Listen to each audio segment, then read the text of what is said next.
Bonjour à tous et bienvenue dans cette toute nouvelle émission de Cinefuzz, un Cinefuzz mini on va dire, puisqu'on voulait revenir sur la sortie de Wonder Woman, le nouveau film d'essai dont tout le monde parle en ce moment. On est sorti le quatrième film après Suicide Squad, et avant Justice League justement. Et avant Man of Steel. Exactement, et avant Man of Steel 2 et tous les autres films. Ça commence, hein. Ça commence à faire pas mal. Et donc on voulait en reparler parce que d'une, le film profite d'un bon buzz qui change par rapport à Suicide Squad, on sait même pas pris la tête de critiquer, et du coup on s'est dit tiens c'était un moyen de revenir. Donc Fabien n'est pas là, mais parce qu'il est chez les Amazones, il est resté, oui.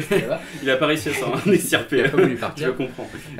Et donc et en fait on a décidé d'en parler. Nous on a vu le film hier, on a décidé on va le spoiler un peu à chaud encore, on est en train encore d'y réfléchir. On va effectivement spoiler parce que je pense que vous n'allez pas attendre après notre vidéo pour aller voir le film, mais ça serait intéressant d'ouvrir le débat parce que effectivement c'est un film qui soulève beaucoup de questions, notamment parce que il y a eu un buzz assez bon qui est arrivé des États-Unis, notamment. Il a eu une superbe critique et un super et il cartonne au box-office.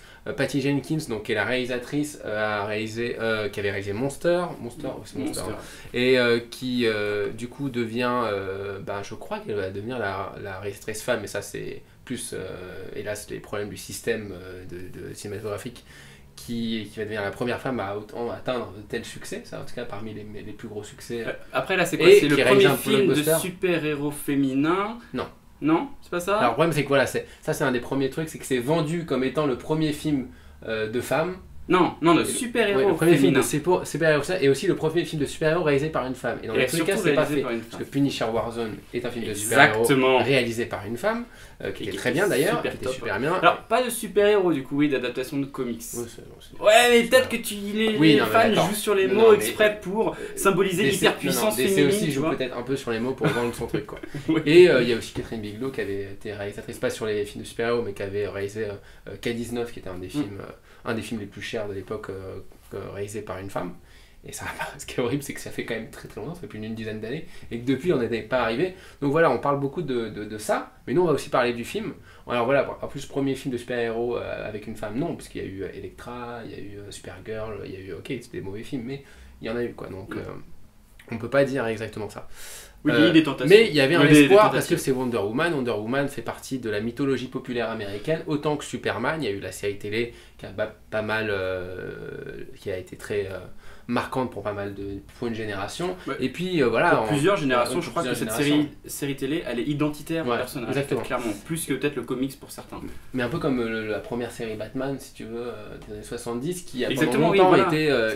Et Wonder Woman, elle n'avait pas encore eu vraiment sa mue au cinéma. Donc là, c'est Gal Gadot qui la joue. Elle jouait déjà dans Batman v Superman. Et donc, on arrive sur ça fait du bien quand même. Un truc qui fait déjà du bien, c'est d'avoir un film, on va dire, où la création, l'histoire, le début, tu vois, un film initiatique avec la création d'une super-héroïne. C'est pas un film, on n'est pas dans Civil War, on n'est pas sur un mélange de mélange. Là, on revient au récit d'origine. Oui. Et ça, c'est une origin story, je me dis que ça fait toujours du bien. Et en même temps, c'était un peu obligé, vu que c'était Wonder Woman et que ça n'avait jamais été fait. Puis surtout, vu l'introduction du personnage dans Batman vs Superman, avec cette photo, etc. Il fallait raccorder quelque part. Tout est un immense flashback en fait. Oui, alors ça c'est un petit peu un problème parce que le film aurait pu suffire lui-même, mais ils se sont sentis obligés de la faire, de la voir, enfin de la montrer dans notre réalité avec un petit message au Louvre, au Louvre de Bruce Wayne, etc. Donc moi c'est un peu le souci déjà que j'ai avec le film. On a l'impression que le film a beaucoup souffert de, comment dire, c'est un film que j'ai pris plaisir à voir sur le moment. Vraiment, surtout la première partie en fait, la partie chez les Amazones, parce que finalement c'est ce que je voulais voir et c'est le récit d'origine de Wonder Woman, assez fidèle finalement, et il n'y avait pas besoin d'essayer de remettre à jour ça, c'est-à-dire que voilà, il y a elle est Amazone, elle s'entraîne, il fait une île avec que des femmes, et puis voilà, il y a Chris Pine qui arrive, c'est un soldat, et du coup elle va décider de sortir de l'île. Tout ça, c'est assez fidèle à l'origin story. Et notamment, quand je me rappelle quand tu as la scène de Chris Pine qui est là, entouré des Amazones, avec quand il a le lasso autour d'elle et tout, je me dis, ça, ce plan, c'est impec, c'est le plan qu'on a vu dans chaque origin story Wonder Woman. En termes d'histoire, ça marche bien ce système. Alors, ça sert à rien de le basculer. Après, il y a le moment où ils vont à la Première Guerre mondiale, et là, d'un coup, je me dis, c'est marrant. c'est joli, c'est cool, mais au fur et à mesure, je me dis pourquoi en fait? Pourquoi t'as fait? Parce qu'il faut aller battre le méchant RS. Non, mais même, j'ai l'impression que la le mythologie, moi j'adore la mythologie grecque qu'il y avait dans Wonder Woman, notamment dans le téléfilm, DC Comics fait en anime. Et On en reviendra après. je me demande pourquoi ils se sont pris la tête avec à raccorder la mythologie, parce que c'est quand même une mythologie, toute l'imagerie de la Première Guerre mondiale, alors qu'ils avaient déjà toute la mythologie gréco-romaine qui était déjà très très bien et qui n'avait pas besoin peut-être de plus en fait. Et je me suis dit, on a l'impression qu'ils essayent de rattacher, on a l'impression qu'ils ont voulu concurrencer Captain America, le premier film qui se passait dans la Seconde Guerre mondiale, avec ce côté romanesque, roman un peu pulp, etc. Ce côté, sauf qu'ils se sont dit on ne peut pas faire la Seconde Guerre mondiale, ça va trop se voir, on va faire la Première Guerre mondiale. Et ce qui change beaucoup de choses, parce que la Première Guerre mondiale étant pas du tout le même type, le même type de guerre, c'est une guerre vachement plus un peu plus apocalyptique, enfin il y a quelque chose de plus concentré, enfin il y a quelque chose, et notamment le côté tranché par exemple, voilà, le côté tranché, le côté etc. poilu. C'est vrai que c'est une guerre qui était beaucoup plus crade, beaucoup plus sale, et c'est intéressant de voir cette perfection, cette beauté arriver là-dedans. Alors moi au début je trouvais ça bien, et puis quand j'ai commencé à voir ces images, parce que donc toutes les scènes sont très au ralenti, très Zack Snyder en fait. Si vous aimez le style de Zack Snyder, je pense que vous allez aimer le film. Si vous avez déjà du mal avec les combats type Zack Snyder, vous allez un peu avoir peut-être du mal. Moi j'ai trouvé ça bizarre d'avoir ce côté papier glacé, un peu publicitaire, de Wonder Woman super classe qui tape des gens, sauf qu'en fait elle est en train de zigouiller 50 soldats allemands et qu'en fait c'est l'enfer dans les tranchées. C'est un peu bizarre, mais si on avait fait une photo avec une mannequin dans les tranchées, avec une imagerie de tranchées dans le No Man's Land, faut savoir ce que c'est le No Man's Land, c'est des cadavres partout. C'est vraiment un truc dont on s'en remet pas quoi. Puis ils en parlent de ça quand même. Voilà, et ils en parlent quand même quoi. Et on a l'impression qu'il y a eu une réécriture, qu'à la base c'était peut-être la Seconde Guerre mondiale et qu'ils ont essayé de changer. Je sais pas, parce que c'est la façon dont est traitée la Première Guerre mondiale est totalement anachronique je trouve par rapport au concept même de la Première Guerre mondiale, même s'il y a un peu les tranchées etc. Moi quand je la vois traverser le No Man's Land, au début je trouve ça cool et finalement j'ai une petite gêne. Il y a peut-être que moi qui a cette gêne. Non mais moi j'ai eu la même. En fait j'aime bien l'intention. Un peu plus crade. Voilà, j'aime bien l'intention, mais je trouve que Wonder Woman, bien qu'elle ait quand même des états d'âme assez variés dans le film, elle n'est pas assez atteinte. Physiquement bien sûr, mais aussi psychologiquement par cette guerre. Elle reste quand même encore cette figure un peu mythologique, divine, au-dessus, qui n'arrive pas à rentrer dans l'esprit humain en fait. Ce qui pose problème, c'est que pendant tout le film, elle dit je vais sauver l'humanité. Mais ça c'est bien, mais en même temps, elle est atteinte par le petit détail, ça c'est très intéressant. Elle va sauver l'humanité, c'est un peu comme le problème qu'on avait avec le Batman dans Batman v Superman qui juste zigouille 50 mecs avec un doigt quoi. Là elle dit qu'elle va sauver l'humanité et elle tue juste 50 soldats allemands sans même pas se poser la question de est-ce que c'est vraiment eux les méchants, et après elle dit oui mais parce qu'ils sont influencés par Ares. Bah tu dis ok mais pourquoi tu les zigouilles comme ça? Il y a quand même cette scène où il y a un sniper, elle saute et elle explose. Alors et tu dis voilà, il y a un côté bourrin qui je trouve ne correspond pas notamment au perso. J'aurais bien aimé peut-être justement qu'elle aille dans la tranchée, qu'elle anéantisse comment dire, les armes allemandes, mais pas qu'elle les tue. Enfin, je veux dire, on a le même problème qu'on a avec Man of Steel, on a le même problème qu'on a avec Batman v Superman. On a l'impression qu'il faut taper. Non, mais faut même pas vrai. Faut tuer quoi. Enfin, c'est le côté tuer. Il y a un problème avec le personnage, un truc un peu bizarre. Au-delà ils ont vraiment essayé de créer cette figure parfaite dans la crasse la plus immonde et inhumaine au possible. Donc ça, c'est intéressant. Sauf qu'avec au long terme, on va dire, sur mesure, ça marche plus si bien que ça. Mais ce qui est vraiment gênant d'un point de vue de ce personnage, c'est que c'est quand même un personnage qui te dit sans cesse on va taper Ares. Non, c'est à cause d'Ares, il faut lui taper Ares. Alors tu dis ok, elle a son but, ok, et puis ça reste quand même son seul discours qu'elle a. Et Ares arrive au bout d'un moment. Et c'est la scène finale. Et il arrive comme ça, comme un cheveu sur la soupe. Et là, tu te dis que la structure est quand même. Elle est assez, pas médiocre, mais non, ça marche pas. Il est pas amené en amont à C'est là où on sait qu'il y a peut-être un remontage. Exactement. Parce qu'on dit qu'il y a peut-être une réécriture de fin. On dit il faudra peut-être un méchant fantastique qui est un truc, parce qu'on a un truc qui ressemble limite au combat de Batman v Superman à la fin. Et on se dit est-ce que c'était utile d'avoir un rail? J'ai l'impression qu'ils ont changé quelque chose en Ils l'ont cours de rajouté. route pour donner un peu plus de côté fantastique, et ça pose un peu problème. Bah, après, regarde aussi, le problème, c'est que s'ils n'avaient pas mis Ares, c'est vrai qu'il y aurait eu un problème dans l'équilibre des forces des deux côtés. On se serait peut-être contenté des chimistes, et ça aurait été un problème, parce que les chimistes, on les a déjà eu dans Marvel. Oui, non, mais ça aurait été Surtout dans l'univers de la guerre. Ça aurait été un point de vue intéressant, mine de rien. Ou alors, il aurait fallu. Mais tout de suite, dès que tu vois là, le docteur Poison, etc., tu sens qu'il y a. Visuellement, ils sont très beaux, très marquants et tout. Mais tu dis, il y a un problème, ils sont pas bien. Il y a un truc qui va pas, ils sont pas exploités, ils sont pas à l'air. Ça n'a pas l'air d'être les méchants ultimes, et en même temps, on les met en décalage, donc c'est un peu étrange. Ils sont méchants, mais pas aussi.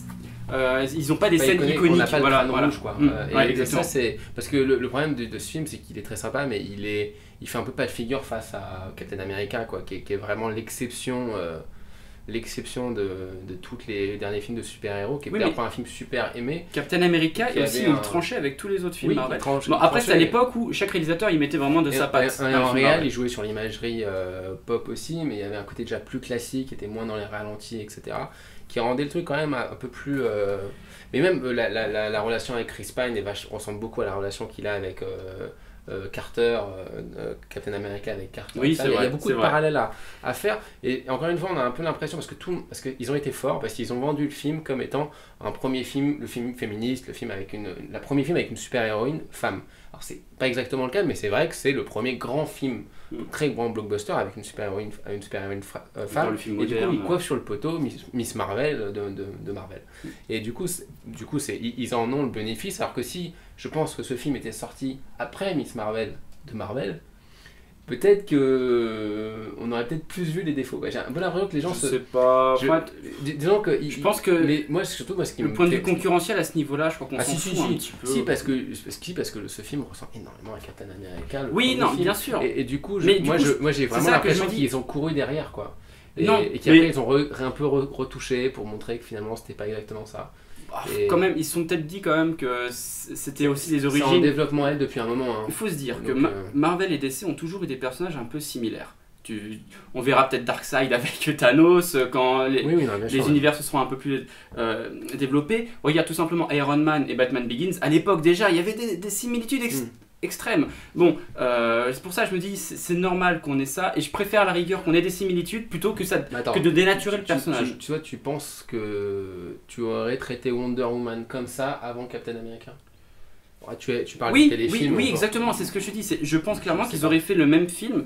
Même si, effectivement, la Première Guerre mondiale et tout. Ça a dû. Il aurait pas mis dans le monde avec moderne. DC, on pouvait refaire un monde. Oui, mais même, non, mais c'est une très belle phrase, mais quand même, tout. Non, je suis pas d'accord. Je pense que vraiment, ça a été une demande du studio pour coller avec Captain America. Il nous faut un film d'époque de super-héros. Et du coup, moi je trouve ça un peu. Vu que Captain America n'a pas été le gros succès de Marvel, je sais pas du tout. Mais ce film est en développement depuis longtemps. Donc au moment, ils ont commencé à en parler au moment de la sortie de Captain America. En tout cas, je suis très content que Patty Jenkins ait fait ce film-là, puis elle aussi, comparé à Thor 2, effectivement, heureusement pour elle. Elle disait par contre que Thor 2, elle sentait que ça allait pas être son film. D'accord. C'est pour ça qu'elle avait quitté la production. Par contre, moi, j'ai pas l'impression que c'est forcément son film non plus, Wonder Woman, parce qu'il y a tous les automatismes de Zack Snyder. Alors, notamment, il est coproducteur et scénariste. C'est lui qui chapeaute l'univers, voilà. Mais j'ai l'impression qu'il a plus de mainmise sur cet univers que Joss Whedon l'avait sur les Marvel. Enfin, même, il l'a, c'est sûr. Notamment, bien sûr, les scènes d'action. Les scènes d'action, je suis désolé, mais elles m'ont pas fait plus vibrer que ça. C'est sympa, mais elle est bourrine pour être bourrin. Scène d'action, allez, au ralenti, c'est des très beaux plans, ça c'est vrai, on peut en faire des beaux posters, il n'y a aucun problème. Et puis des fois, c'est des plans super speed où tu sens que le personnage, il est numérique, en fait, il bouge pas naturellement. Enfin, il y a un gros décalage qui fait que j'ai pas vibré du tout avec ce personnage.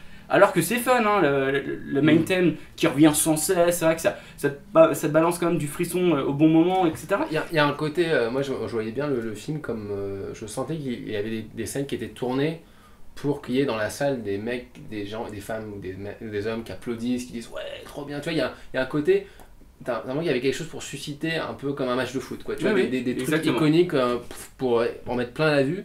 Mais c'est vrai qu'une fois que tu as vu ça et que sur le moment tu es là, tu fais ah ouais, c'est cool et tout. Et moi je l'ai pas vu dans une salle avec beaucoup de monde, mais peut-être que sûrement, je pense qu'il doit avoir un effet de groupe Oui, et qui doit être assez cool quand tu le vois avec beaucoup de gens. Une bonne Mais ambiance. quand tu te reposes un peu, tu te dis qu'est-ce qu'il y a derrière? C'est un peu répétitif. Est-ce qu'il n'y avait pas moyen de. Moi je suis un peu étonné qu'elle. Comment dire?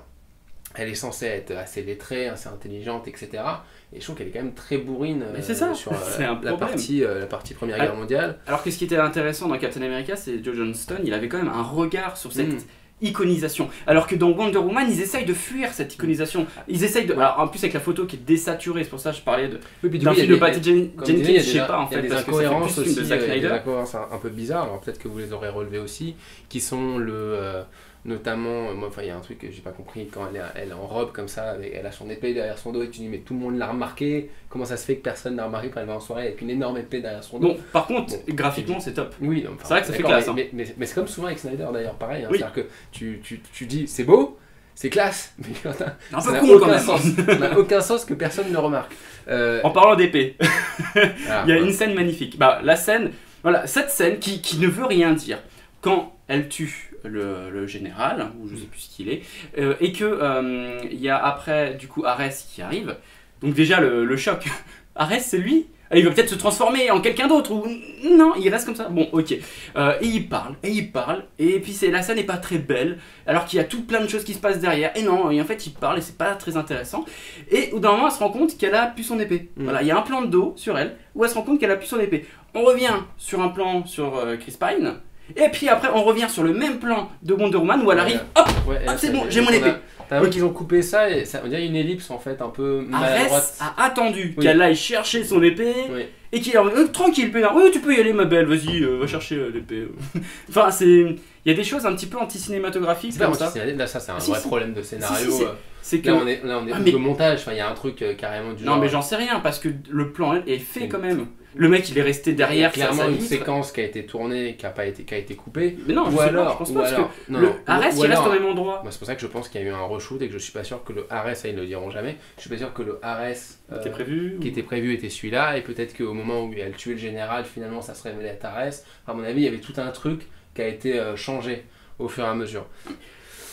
Pareil pour le début quand Bruce Wayne lui envoie un message. Enfin c'est chiant. Tu Alors dis, ça mais c'est pas non mais possible. ça c'est il y a un petit gimmick avec Batman v Superman, je pense que c'est le côté internet, Ouais. c'est le côté Fichier, allo web parce On que est le c'est décès vrai que 2.0. c'était la scène la plus gênante de Batman v Superman, qui est un film que j'aime bien par ailleurs, mais c'était cette scène avec les pièces jointes là où tu avais tous les super-héros en pièces jointes, tu disais mais sérieusement la découverte des super-héros de DC ça en pièces jointes sur un ordi. La pire Et introduction, donc en voire fait, exposition apparemment de Bruce super-héros. Wayne et Wonder Woman aiment bien s'envoyer des petits messages sur internet. Et donc là vous avez cette intro et cette fin où vous avez littéralement une minute où tu as Wonder Woman qui écrit merci Bruce de m'avoir envoyé ce message. T'as l'impression qu'elle va mettre un smiley et qu'à la fin, et tu dis mais ça va être quoi après, ça va être la Justice League sur Skype.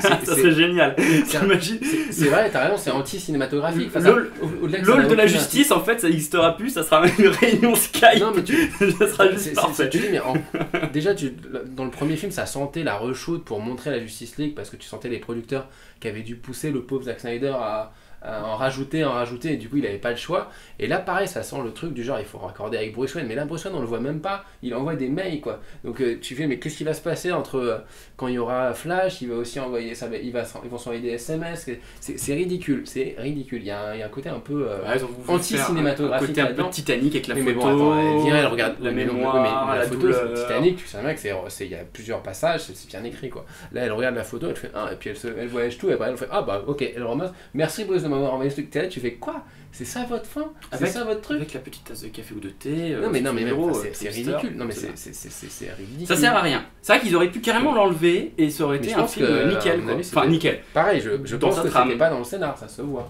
Oui, Ça se voit. oui, ça servait à Euh, rien. Ça servait à rien. Voilà. Et donc qu'est-ce que t'as pensé de moi honnêtement le problème c'est Avec tout ce qu'on a dit. Qu'est-ce Non, que t'as pensé mais du film? on voit qu'on le défonce, alors qu'en fait, sur le coup, j'ai trouvé ça bien, mais voilà. Ce film m'a rappelé un film, et je trouve que ça va, comment dire, à contresens de tout le côté féministe, je trouve que c'est un film qui est fait vu du point de vue masculin en fait. Et je pense qu'en fait on est vachement du point de vue de Chris Pine. Et je trouve ça assez fou que les gens voient ce film comme étant un film... Du point de vue des hommes, pas que Chris Pine. Des hommes. Parce que c'est la fille extraordinaire que tout le monde veut avoir et que le mec normal a en fait. Et ça m'a beaucoup rappelé le 5e élément. Notamment dans la structure. C'est-à-dire que c'est une création, on apprend à la fin que c'est une arme ultime, d'accord? C'est une création. Oui, c'est vrai. Elle arrive à avoir ses pouvoirs avec la force de l'amour. Attention, c'est la même chose que Bruce Willis avec Bruce Willis dans le 5e élément. Ouais, la force de l'amour, ouais. Elle le dit, elle dit limite Power of Love. Et c'est exactement pareil avec le... Parce que, pareil, c'est une personne, donc encore le personnage, c'est ce qui était très souvent chez Besson, de femme-enfant. C'est la femme-enfant, elle est magnifique, elle est super belle, super sexy, mais elle comprend rien. Alors, vous avez 20 minutes au début du film où elle est vraiment, elle est traitée comme une petite fille, quoi. Ah, mais c'est quoi ça? Mais c'est quoi ça? Pierre Christian, il dit, ah bah non, c'est pas ça. Putain. Et bon, tu dis, c'est censé être cool, parce que c'est bizarre quand même. Enfin, tu dis, tu t'attendais à... Enfin, moi, tu lis des Wonder Woman, moi, quand tu me dis c'est quoi Wonder Woman, j'imagine Wonder Woman avec le poing fermé qui dit, merde, quoi. Et qu'elle va écraser les mecs dans sa main, quoi. Il y a un côté, j'ai pas besoin de toi. Elle essaye, Patty Jenkins, de faire des petites fulgurances dans ses mais messages. Je me demande si d'ailleurs Patty Jenkins a pas rajouté des trucs au scénar ou au tournage. Peut-être qu'elle a vu, parce que là, t'es là, tu regardes le truc, tu dis, mais c'est le 5e élément, les mecs, c'est Lilou là dans le 5e élément. C'est une gamine, ensuite elle comprend rien, elle veut comprendre l'humanité, elle est toute naïve, puis en fait, elle se dit, oh mon dieu, mais en fait, le monde est horrible, et à la fin, pouvoir de l'amour, hop, comme ça, et je gagne tout. Là, tu fais, attendez les gars, et au final, tu dis, en fait, et d'ailleurs, Chris Pine ressemble à Bruce Willis, c'est un type, c'est le mec normal, mais badass, tu vois, le Bruce Willis. Ils l'ont pas mis en Marcel, mais c'était pas loin. Chris Pine, il a des casseroles derrière, Bruce Willis, Carter, il a un peu tout. Non mais c'est vrai. Toi, il y a de la référence. T'as pas remarqué que... Oui, non mais je suis d'accord. En fait, je suis plus gêné d'un point de vue du féminisme par cette perfection. Je reviens encore sur cette idée de perfection du personnage qui fait qu'on... Je sais pas, au niveau des femmes, ça serait intéressant de savoir. Oui, parce que qu'est-ce que vous en pensez? Parce que... moi, cette perfection m'a un peu gêné et ça représente pas forcément... Ça représente plutôt un fantasme masculin. Voilà, exactement. Qu'une fantaisie féminine et féministe, oui. quoi. Et tout le temps, la mise en scène s'attarde sur on va dire, la réaction des hommes quand ils voient justement Wonder Woman. Elle est magnifique, elle est géniale. Tout le temps, elle arrive avec une super lumière, la peau elle est nickel, etc. Et eux, ils sont sur le cul. Alors, je comprends qu'ils soient sur le cul une fois, 2 fois, mais c'est tout le temps. À chaque scène où elle apparaît, il y a cette idée de l'homme, il est conquis, quoi. Alors, ça veut dire quoi? C'est que le pouvoir de la femme, c'est le charme? Enfin, c'est un peu tristoun quand même. Que, du coup, non, oui, je sais pas. Si, le pouvoir social de la femme. Je n'entends pas le pouvoir badass. En fait, non, mais c'est vraiment le fantasme. Il est incroyable. Oui, mais c'est pour ça que c'est un pouvoir purement masculin, c'est ce qu'il pense que de la femme. Sur le coup, c'est un fantasme masculin, ce qui n'est pas Wonder Woman dans les BD ou dans d'autres trucs. Je pense à, pour moi, un personnage... mais effectivement, tu regardes Batman Return, Catwoman, elle est beaucoup plus féministe et beaucoup plus intéressante. Là, elle est vraiment attaquée par les hommes, par tous les hommes. À la base, elle est secrétaire, comme l'était Wonder Woman dans la série. Et tu vois, c'est parce que quand elle fait référence à ça, tu peux y penser. Et tu dis, mais ouais, mais rappelez-vous Michelle Pfeiffer, comment elle en chie avec les mecs, quand elle se rebellait avec les mecs, la scène où elle découpe le visage du violeur dans le film de Burton. Là, c'est féministe. Là, il y a un truc... Pareil, Furiosa dans Mad Max, là, c'est féministe. Femme, ça veut pas dire être une femme extraordinaire qui dépasse tout. C'est au contraire une femme qui fait des choses elle n'a pas besoin de l'homme pour être mise en lumière. Qui s'impose dans cette société machiste. N'est mise en lumière que par les hommes, en fait. Ouais, c'est ça. Et du coup, tu vous dis, c'est la créature des hommes, en fait. C'est ce qui est terrifiant. Ce qui est terrifiant, parce que c'est Wonder Woman et que ça aurait dû être l'inverse. Ça aurait dû être l'inverse total. Et du coup, plus j'y pense, plus je me dis, il y a une incompréhension sur le message de ce film. Mais peut-être que triste, en fait, à Hollywood, ils sont déjà très contents d'avoir pu faire ça, au moins. Ça sera peut-être fait après. Oui. T'as peut-être poussé d'autres films, etc. Mais c'est vrai que je me pose la question de la... Mais du coup, s'il y a des femmes qui peuvent nous expliquer, parce que peut-être qu'on se plante là-dessus, etc. Qu'est-ce qui vous a intéressé dans ce film et qu'est-ce qui vous a donné envie, qu'est-ce qui, pour vous, est plus féministe dans ce film et qui est comparé justement tous les films de super-héros très masculins avec que des héros hommes. Moi, je suis quand même perplexe et j'invite les gens à voir, notamment, tu voulais parler du téléfilm. Alors, pas le téléfilm, oui, du DTV, parce qu'ils ont Lorraine Montgomery, réalisatrice, avait fait un long métrage d'1h10, 1h20, donc juste après Doomsday, qu'elle avait aussi réalisé. Donc en fait, Bruce Timm, donc le créateur de la série de 92, était revenu avec les producteurs Sam Register, Alan Burnett, donc les producteurs historiques, avec des longs métrages faits pour la télévision. Donc ils avaient commencé par Doomsday, ils avaient fait Wonder Woman et Green Lantern First Flight. 3 films qui ne sont jamais sortis en France, avec aussi Nouvelle Frontière.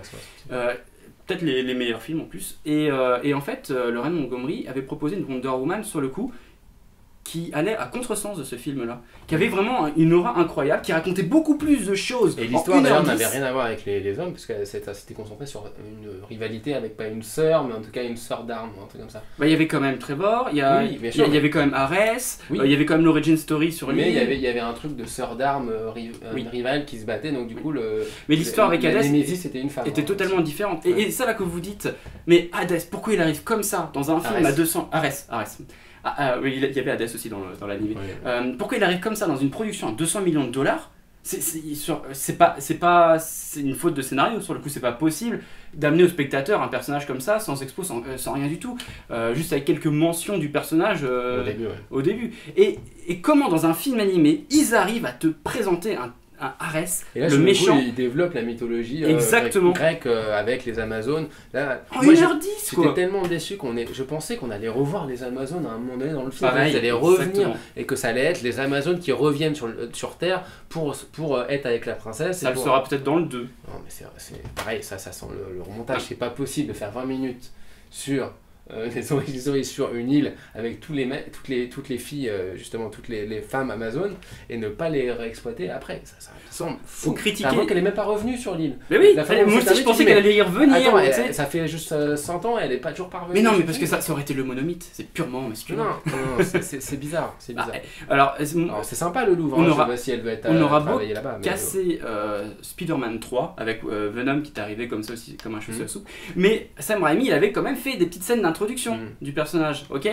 Venom est quand même beaucoup mieux exploité dans ce film que ne l'est Ares dans Wonder Woman. Mais c'est pas possible qu'en 2017, avec tout le background de film de super-héros, il y a toujours un problème de méchants. Parce que tous, ça soit dans Suicide Squad ou dans Batman et sur Superman, à chaque fois les méchants qui arrivent à la fin, ils sont inintéressants. Et pourtant, ils sont super badass. Alors que dans Marvel, ils sont pas super dingos. Mais au moins, ils ont une présence tout le long du film. Oui, puis ils ont quand même des histoires, tu vois. Ouais, mais ils sont pas dingues dans les Marvel. C'est le gros problème de ces Civil War, le personnage, le méchant, il a un objectif. Voilà. Et il a une vraie vie, c'est pas vraiment un méchant d'ailleurs. Un bon méchant, c'est un méchant qui, normalement, mais un bon méchant, normalement, c'est quelqu'un qui, à un moment donné, quand il dit son plan et pourquoi il fait ça, tu pourrais être d'accord avec lui. Tu pourrais dire d'accord, oui, il a une vision. Je comprends sa vision, il est devenu méchant, mais il voulait faire quelque chose de bien. Parce que personne n'arrive méchant pour être méchant. Et là, dans le problème d'Arès, c'est exactement ça le problème. À un moment, il essaye de justifier en disant. Zod. De justifier en disant, essayer de m'expliquer ce que veut faire Lex Luthor, quoi. Ouais. On dirait que Lex Luthor, c'est comme dans Alien Covenant, le mec qui fait n'importe quoi et il voit quand ça se passe. C'est un peu bizarre. Bon, je crois qu'on a fini. On est un peu en contresens du reste. Ça reste un film plutôt agréable et visuellement cool. Non, moi je suis pas d'accord. Non, je pense que j'ai pris cher tout le long du film. Il y a quelques fois où le film, c'est vrai que te donne une bonne adrénaline, une bonne énergie. C'est vrai que ça, je dis pas que c'est mal réalisé ou qu'il y a que des fautes de goût. Mais je pense pas que ça soit un film d'une personne, c'est vraiment un film encore, un épisode de série, d'une part. Alors que Marvel essaie peut-être un peu de s'en détacher en ce moment, j'ai l'impression. Et du coup, je pense pas que ça soit une bonne alternative à Marvel. Il faut que les gens essayent d'éviter de se dire ouais c'est la bonne alternative, c'est quelque chose de plus mature, etc. Non, c'est faussement mature, c'est faussement sombre, c'est faussement tout ce que vous voulez. L'univers DC n'y arrive pas, moi je trouve, à raconter quelque chose qui va au-delà de ce qui a déjà été raconté. Voilà. Et je pense vraiment que cette photographie en limite noir et blanc est un problème. C'est pas parce qu'on a du monochrome que c'est mature. On peut remettre des couleurs à nos personnages. On peut juste revoir des scènes fluides, réelles, sans accélérer, sans accélération, sans ralenti. Enfin, ça serait pas mal de revenir à un état brut, une essence brute des personnages. Enfin voilà. Moi j'ai rien d'autre à dire, dites-nous ce que vous en avez pensé, et si vous avez d'autres, notamment personnages de super-héros féminins dont on n'a pas évoqué, mais qui justement sont peut-être plus intéressants que Wonder Woman, allez-y dans les commentaires Catwoman. en dessous. De Pitoff.